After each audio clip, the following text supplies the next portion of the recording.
El 23 de enero del año 2010, alrededor de las 7 de la mañana, Jamie McCanley iba de camino al trabajo cuando vio un coche zigzagueando por una carretera de Florida.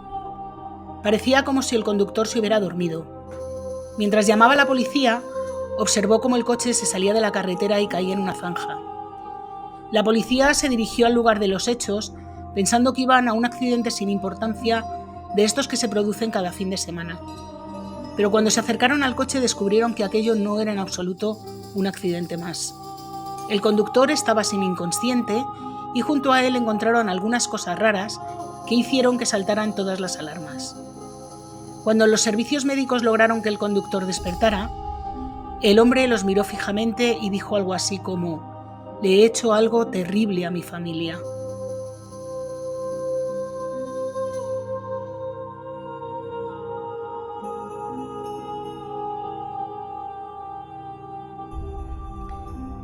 Hola a todos, yo soy Julia y hoy os traigo un caso muy particular en el que un exitoso hombre de negocios, con una vida aparentemente perfecta, acaba con toda su familia de forma fría y premeditada, a pesar de que asegura que todo ha sido fruto de una medicación equivocada para una enfermedad que no padecía. Si quieres saber más, sé bienvenido.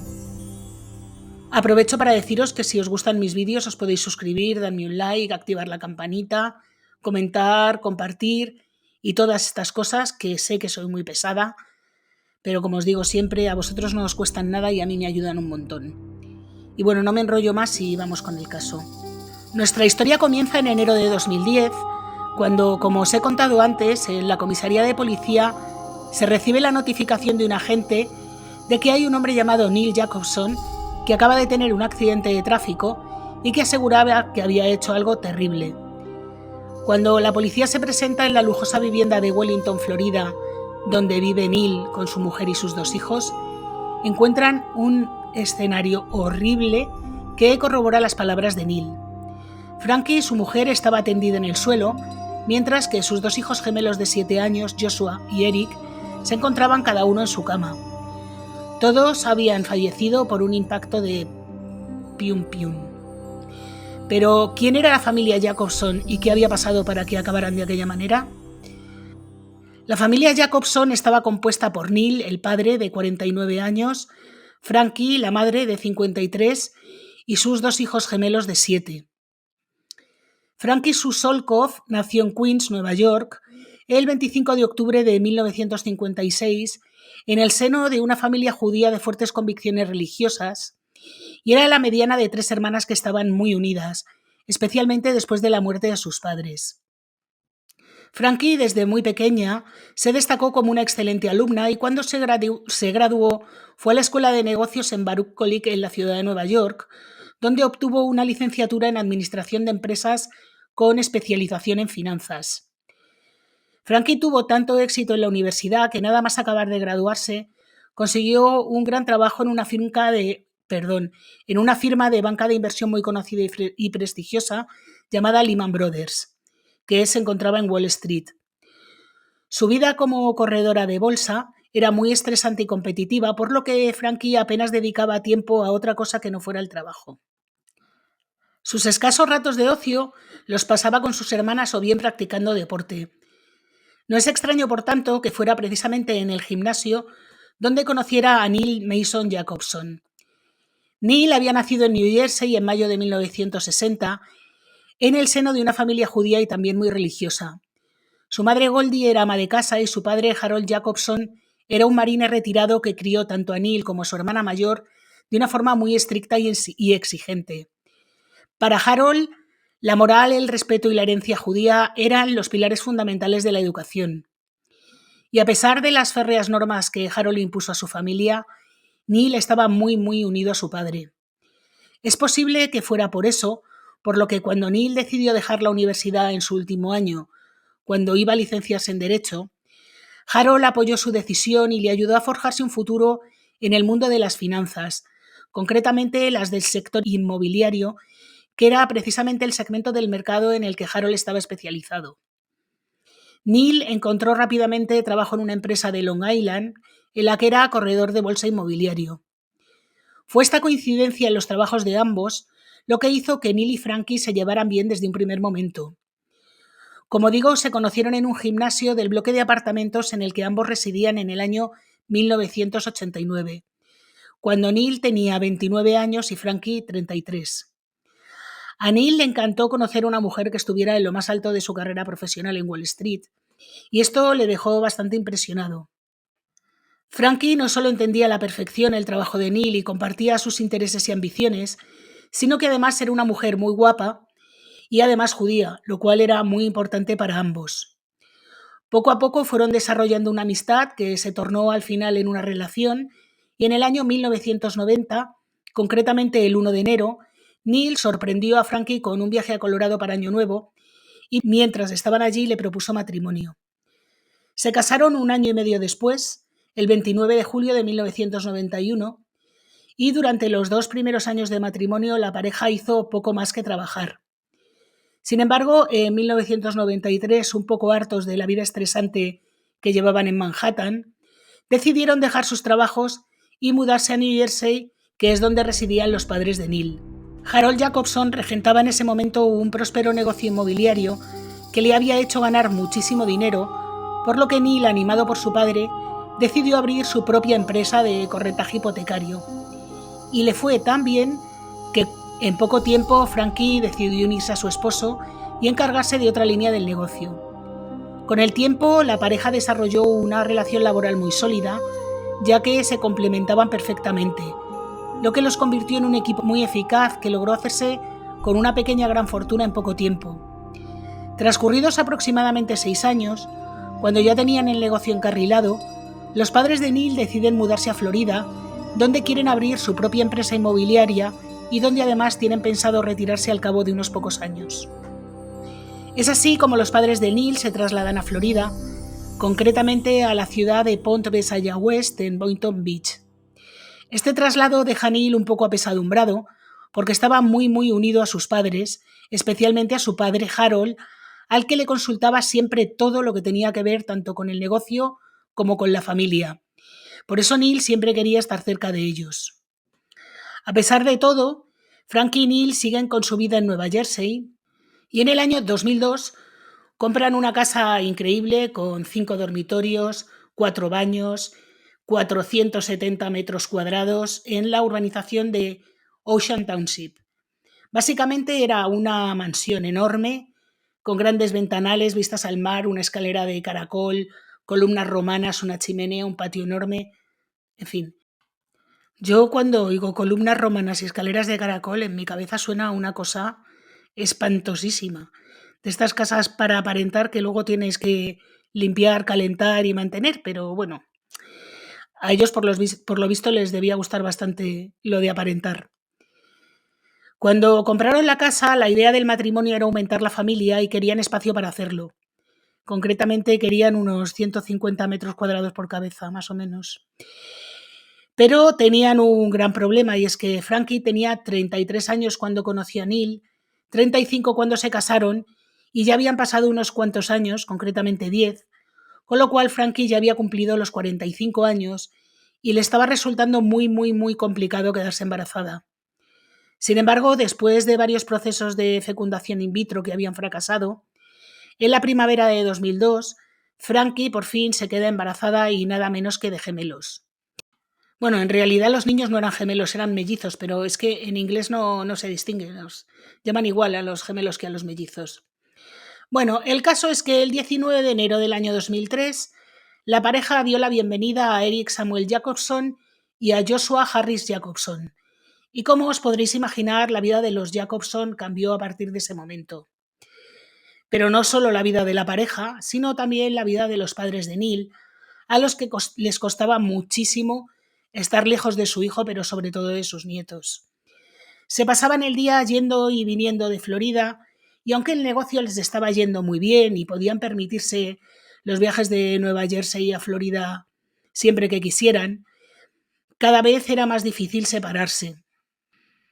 Por su parte, el matrimonio había decidido dedicar más tiempo a los niños, especialmente Frankie, que bajó muchísimo el ritmo de negocio, dejándole casi toda la carga del trabajo a Neil, que se pasaba el día comprando y vendiendo propiedades e invirtiendo en un montón de proyectos inmobiliarios diferentes e incluso estaba haciendo sus propias inversiones en Florida.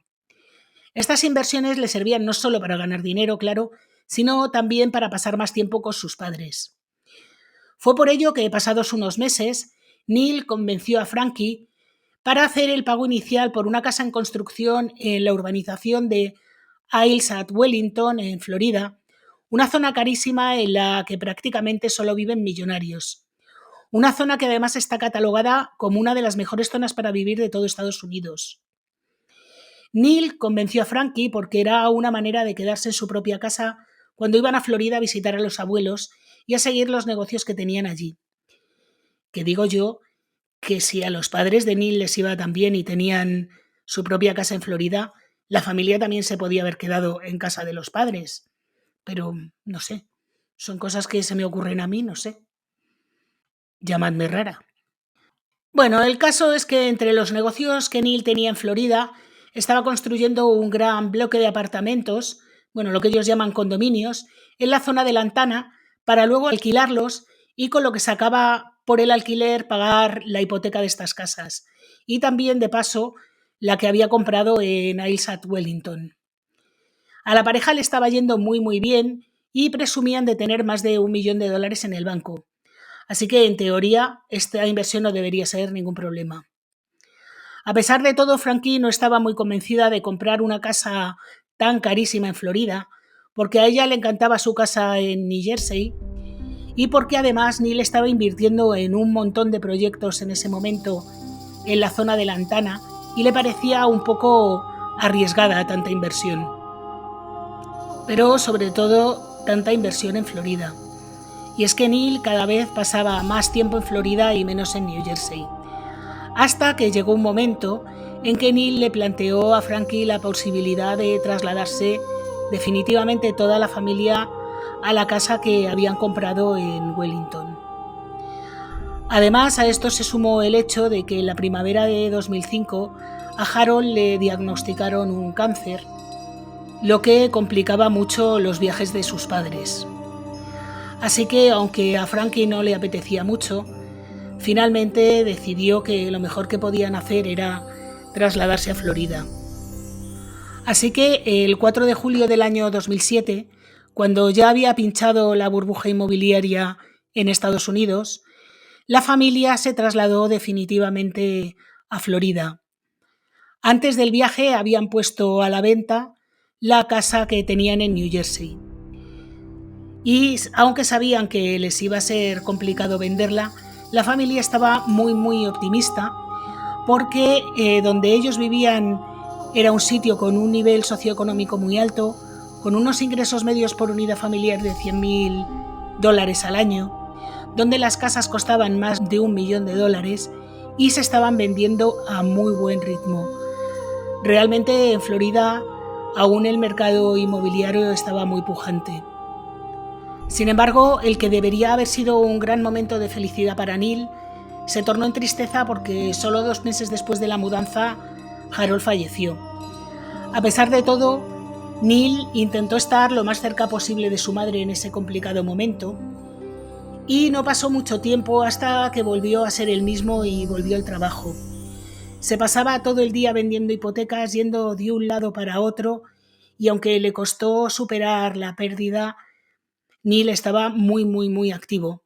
Y contra todo pronóstico, porque Frankie no tenía, ya sabéis, ganas de mudarse, bueno, pues digo que contra todo pronóstico Frankie se adaptó rapidísimamente a su nueva vida y también a su nueva comunidad, hizo amistades rápidamente y matriculó a los niños en un colegio de primaria de la zona y también les llegó a la escuela hebrea del centro comunitario de Wellington, donde Neil además era parte de la junta directiva.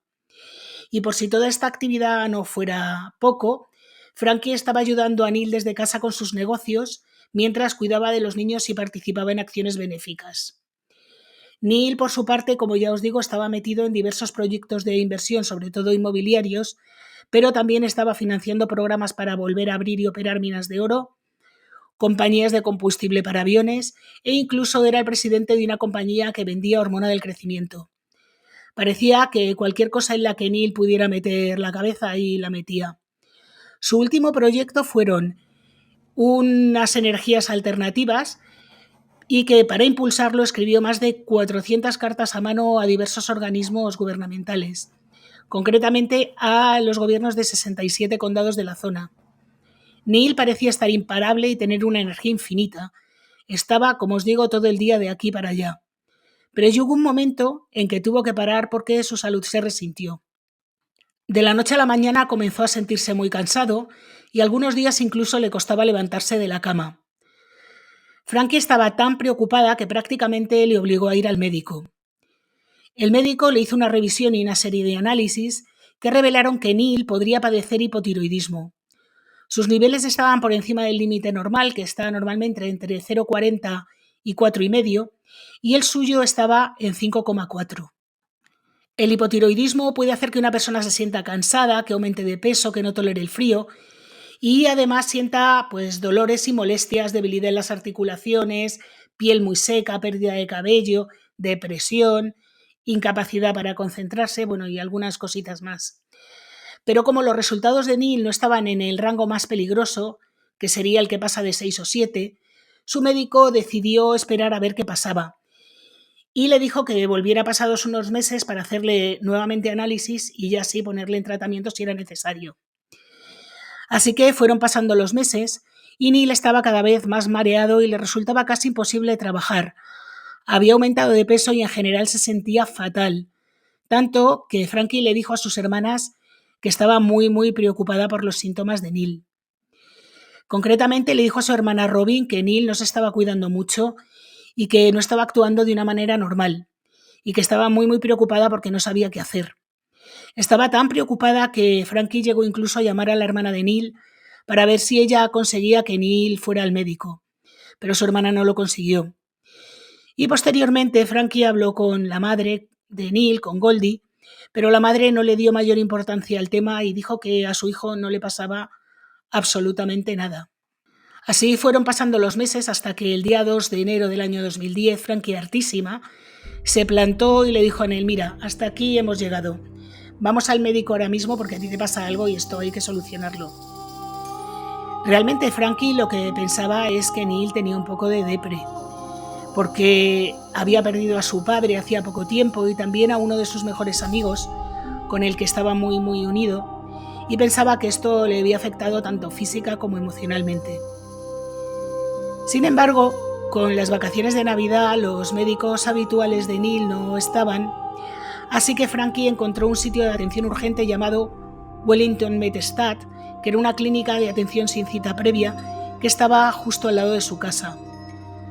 Frankie llevó a Neil para una evaluación sobre lo que estaba causando sus síntomas y para ver si podían hacer algo para aliviarlos. Y después de un examen rápido, la pareja salió con esperanza y un par de recetas en la mano. Estaban bastante optimistas de que Neil finalmente comenzaría a sentirse mejor y que incluso llegaría bien para la fiesta de cumpleaños de sus hijos, que iba a celebrarse en unas 3 semanas. A Neil le recetaron algunas cosas contra la depresión que estuvo tomando entre el día 2 de enero y el día 23 de enero, que es cuando sucedieron los hechos. Como he dicho al comienzo del vídeo, el 23 de enero Neil sufrió un accidente de tráfico y cuando la policía y los médicos van a atenderle, le dice eso de hecho algo horrible a mi familia. Ese 23 de enero era justo un sábado por la mañana, el día en que Joshua y Eric celebraban su cumpleaños. Cuando los agentes de la oficina del sheriff del condado de Palm Beach fueron enviados a la casa de los Jacobson en Wellington, no estaban preparados para lo que se encontraron al llegar nada más entrar. Los agentes encontraron que la puerta principal estaba abierta y a medida que avanzaban pudieron ver una casa llena de juguetes por todas partes. Los policías gritaron anunciando su presencia, pero no recibieron ninguna respuesta.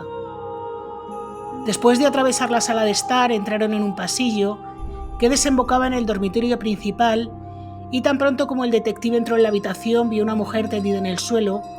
Había sangre por todas partes, en la cama, en el colchón, en el techo, en las paredes, pero sobre todo debajo de la parte superior del cuerpo de la mujer, que no era otra sino Frankie. Parecía obvio que había sufrido un pium pium en la cabeza y que no tenía vida.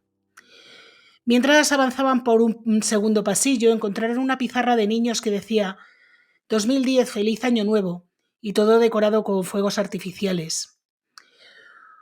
Mientras uno de los detectives se preparaba para ver lo peor, se encontró de frente con la habitación de un niño llena de cochecitos de juguete, y en la cama estaba el cuerpo de un niño pequeño junto a una almohada con 2 agujeros. El detective estaba muy alterado por lo que estaba viendo, pero tuvo que continuar, y en la habitación contigua la escena era igual de horrible. Encontró a otro niño tendido en su cama, que había corrido la misma suerte que su madre y su hermano. También encontraron así a simple vista varios botes de pastillas vacías y también algunas de las píldoras en el suelo que habían sido pisadas. El detective pensó que menos mal que los niños parecía que estaban dormidos cuando todo pasó, pero no así Frankie, que no estaba en la cama, estaba en el suelo. Así que sí, parecía que Frankie se había enterado de todo lo que pasó. Otra de las cosas que vieron los policías es que la caja fuerte estaba revuelta y parecían faltar algunas llaves, concretamente las de la casa de la madre de Neil. Estas llaves se encontraron en el coche de Neil el día del accidente. Y claro, en esa casa también faltaba alguien, faltaba Neil. Pero la policía sabía perfectamente dónde estaba, porque después del accidente Neil fue llevado al centro médico de Ray Beach, donde le dijo a las enfermeras que había tomado una serie de cositas recetadas contra la depresión. A pesar de todo, los detectives necesitaban saber una cosa más. Habían visto mucho, pero necesitaban saber una cosa más. Y es si Neil había hecho eso junto a otra persona, si estaba encubriendo a alguien o si lo había hecho solo. Y cuando hablan con él, Neil admite que lo ha hecho él y que lo ha hecho solo.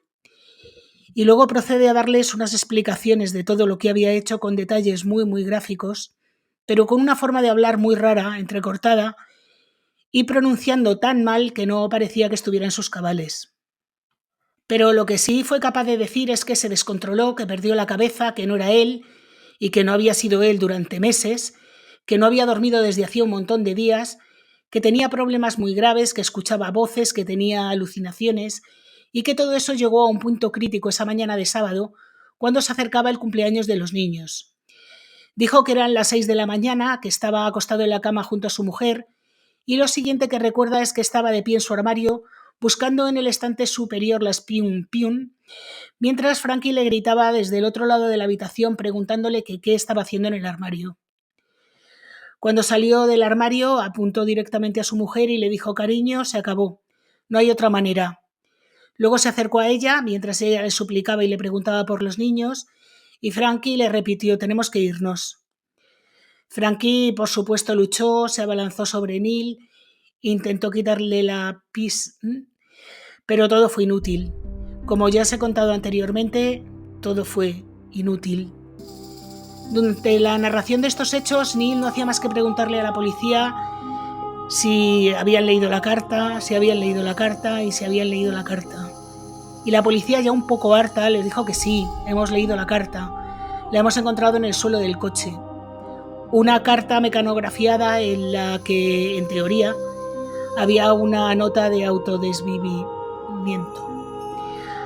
A mí me alucina que un tío que es capaz de escribir a mano 400 cartas a organismos gubernamentales para describir un proyecto de energías alternativas sea incapaz de escribir una carta tan sensible como esa de su puño y letra y tenga que mecanografiarla.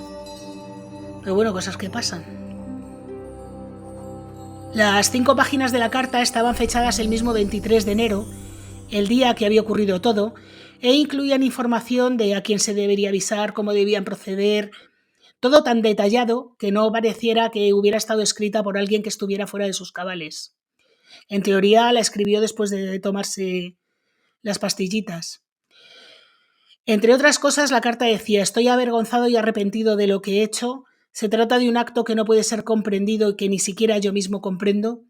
No sé ni cómo pude cometerlo. Solo puedo decir que estaba desesperado porque no quería que mi familia sufriera durante muchos años. Lo siento muchísimo. Dios ayude a mi familia y no tenga piedad de mí. ¿Cómo te quedas?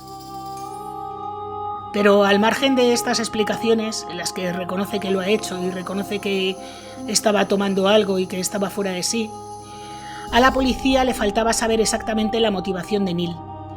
Y eso lo dedujeron a través de lo que había escrito en la carta y de las propias declaraciones de Neil, que para no enrollarme más e ir al grano voy a deciros lo que ponía la carta porque hay un párrafo que resume bastante bien lo que le pasaba a Neil. Simplemente no pude seguir adelante. Estábamos endeudados hasta el cuello. Poseíamos 5 propiedades y las hemos perdido todas. He agotado nuestros fondos líquidos y he obtenido líneas de crédito comerciales y préstamos contra nuestras casas. Hemos pedido dinero prestado solo para poder vivir. Sé que mi acto es cobarde e inhumano, pero saber que mi esposa e hijos sufrirían el resto de sus vidas por mis errores era demasiado. Entre todas nuestras hipotecas y deudas debemos alrededor de 2,3 millones de dólares. Imaginad lo que es pasar de una posición positiva de 2,2 en patrimonio neto a una posición negativa de 2,3 en 4 años. Creo que simplemente perdí el control. A nuestras edades ya no hay forma de recuperar lo que perdimos y poder proveer para nuestros hijos. Me siento enfermar rápidamente. Tomé mi presión arterial y era de 15/10. Estoy perdiendo peso rápidamente, no puedo dormir y la ansiedad me está devorando. La carta continuó explicando lo que sucedió, que todo estaba bien en New Jersey, que tenían todo lo que soñaban, pero que él estaba ansioso por mudarse a Florida. Y que bueno, básicamente quería mudarse a Florida por sus padres, pero sobre todo por codicia. El mercado inmobiliario seguía subiendo allí y él estaba invirtiendo en una propiedad tras otra y convenciendo a Frankie de que eran decisiones comerciales muy sabias cuando en realidad él sabía que no lo eran. Explicó que incluso su padre le advirtió de que no comprara más, pero Neil pensó que sabía más que nadie y siguió comprando y gastando en un bucle sin fin porque él creía que a pesar de todo el mercado inmobiliario seguiría subiendo infinitamente. Pero no estaba preparado para el pinchazo que sufrió la burbuja, que al igual que pasó en España, pasó en Estados Unidos, y sumió al país en una gran crisis. Una crisis hipotecaria de la que fue muy complicado salir, y tenéis que tener en cuenta que el negocio de Neil se basaba en los créditos hipotecarios. Con la crisis los intereses subieron, los precios de las viviendas bajaron, Neil no podía vender la casa de New Jersey, pero es que ni siquiera podía alquilarla, porque a ver quién le echaba a alquilar ese casoplón con columnas romanas y 500 metros cuadrados. Es que el que tiene dinero para alquilar lo compra, y más con los precios de derribo que había en esa época. Así que Neil no tenía dinero para sostener las 5 hipotecas que tenía, la de la casa en New Jersey, la de la casa en Florida y los 3 condominios de Lantana. Así que se vio abocado entre comillas, a pedir unos créditos rápidos que se daban en aquel momento en los que no se verificaba la posición económica. Simplemente el que pedía ese crédito declaraba unos ingresos y el banco te lo daba confiando en tu palabra. Pero luego, si esos ingresos no eran ciertos, te podía perseguir hasta el FBI y meterte en la cárcel. Eso al margen de quitarte lo que tuvieras si es que tenías algo. El caso es que Neil mintió para obtener un crédito de $225,000 en efectivo y era con lo que habían estado viviendo hasta ese momento. Pero claro, ya no podía pedir más créditos y no podía pagar las hipotecas. Así que lo iba a perder todo. De modo que no es de extrañar que Neil estuviera bastante histérico. Sin embargo, cuando fue atendida por las enfermeras y les dijo la cantidad de pastillas que había tomado, las enfermeras concluyeron que ese hombre no había intentado hacerse nada a sí mismo porque no había tomado la cantidad suficiente, que lo que había tomado le servía para desmayarse y poco más, que realmente fue lo que pasó. Cuando los policías le preguntaron por qué había elegido ese día para hacerlo, dijo que es que entró en Barrena porque pensó que le estaba persiguiendo el FBI por aquello que os he contado de los créditos y que le iban a detener junto a su mujer y a sus hijos el día del cumpleaños de los niños delante de toda la familia y amigos. A la policía todo esto le suena a cuento chino, a pesar de saber que Neil estaba tomando algo para sus problemas de la cabecita. Recordad que cuando Frankie le llevó al centro de atención urgente a principios de enero, le diagnosticaron depresión y vértigo periférico, un estado que en algunas ocasiones es causado por una afección de salud subyacente, y esto es muy importante para el caso. Recordad también que Neil había estado en un estado de prehipotiroidismo durante unos meses y muchos de los síntomas que estaba experimentando eran compatibles con ese trastorno de depresión, el mareo y todas estas cosas, y aunque nadie le había hecho un análisis, le dieron cosas para tratar la depresión, no el hipotiroidismo. cositas que empezaron a hacer efecto pasadas unas semanas, y que además no solo le ratificó un psiquiatra unos días después, sino que encima le aumentó la dosis, también sin análisis previos. A mí esto me deja un poco alucinada, porque no entiendo cómo nadie puede prescribir algo tan fuerte sin hacer un examen previo. Pero bueno, en fin, que yo no soy médico. La cosa es que os estoy contando todo esto porque Neil asegura, y lo sigue afirmando ahora, que lo que le mandaron tomar no le sentó bien, que fue mal diagnosticado y que eso lo llevó a un estado temporal de locura, porque él explicaba que si no puedes dormir, tu tiroides se ve afectada negativamente y por tanto tus niveles van aumentando y tus síntomas empeorando. Y entre estos síntomas está el insomnio, pero a la vez te recetan tranquilizantes, con lo cual acabas como un poco zombie, con riesgo para tu vida y la de otros, como se dice incluso en los propios medicamentos que le recetaron. Pero bueno, esta era la disculpa de Neil para explicar por qué había actuado como había actuado, que esto de momento no lo ha dicho ningún médico, esto lo dice Neil. Cuando interrogan a Goldie, la madre de Neil, ella explica que Neil ya había tenido algún problema de salud mental, concretamente cuando estaba en la universidad, que parece ser que por eso lo dejó, y que también su marido Harold había tenido problemas de depresión y ansiedad, y que incluso su madre, la madre de Goldie, y su abuela también habían tenido un historial médico en este sentido.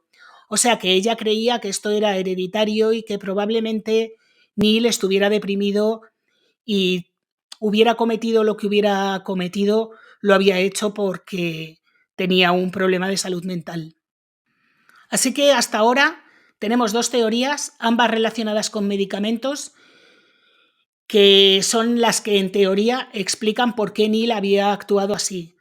Por un lado, las relacionadas con el hipotiroidismo, para el cual no le habían medicado bien y le estaban dando pastillas contra la depresión, y por otro lado, una enfermedad mental que se había descontrolado.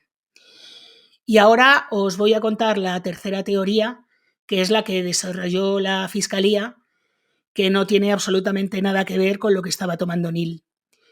Según la Fiscalía, Neil era un hombre narcisista que nunca tuvo la más mínima intención de quitarse de en medio, que era un cobarde que planificó meticulosamente todo y que fue lo suficientemente arrogante como para pensar que era más inteligente que todos los demás y que podía salirse con la suya.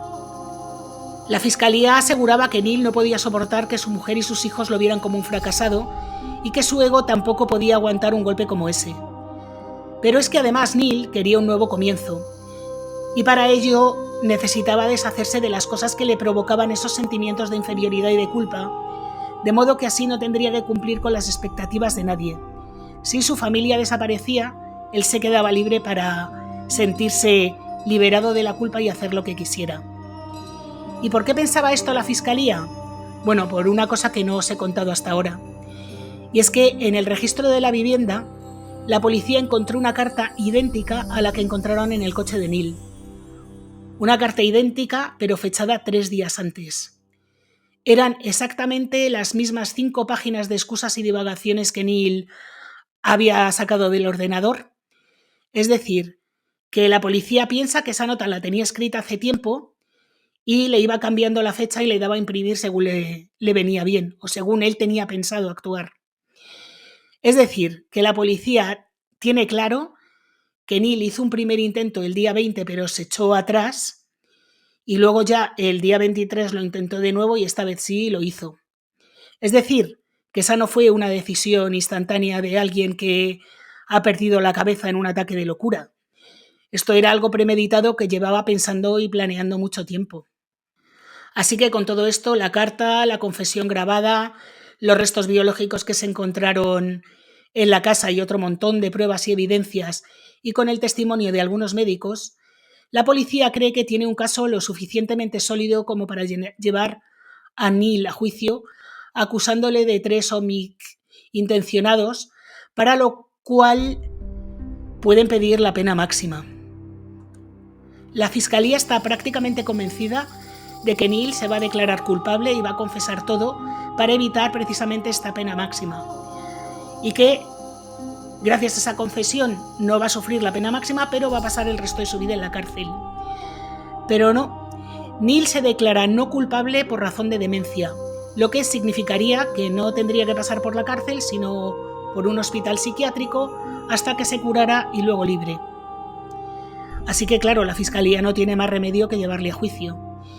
Y entonces Neil tiene que aceptar un abogado de oficio para su defensa, y fue precisamente su abogada, a la vista de las pruebas, la que le convenció de que se tenía que declarar culpable porque iba a perder el juicio.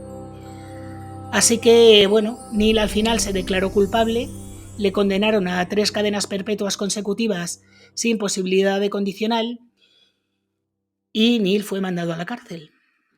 Pero aquí no termina el caso. Recuerda las 3 teorías. La primera, el hipotiroidismo mal diagnosticado, que era el plan de la defensa que tenía Neil, y en la que, entre otras cosas, iba a enseñar las manos de Neil cuando fue admitido en el hospital, el día que pasó todo, en la que se veía cómo su piel se estaba pelando, pero de una forma tremenda. Y por lo visto, es uno de los síntomas del hipotiroidismo. Y no solo eso, es que cuando pudo ser visto por un médico fue diagnosticado oficialmente con hipotiroidismo y descubrió que sus niveles estaban en 12-20. Así que eran 3 veces el rango normal, y esto se iba a presentar como una evidencia clara de que los médicos que no le hicieron pruebas ni análisis le recetaron cosas que empeoraron sus síntomas.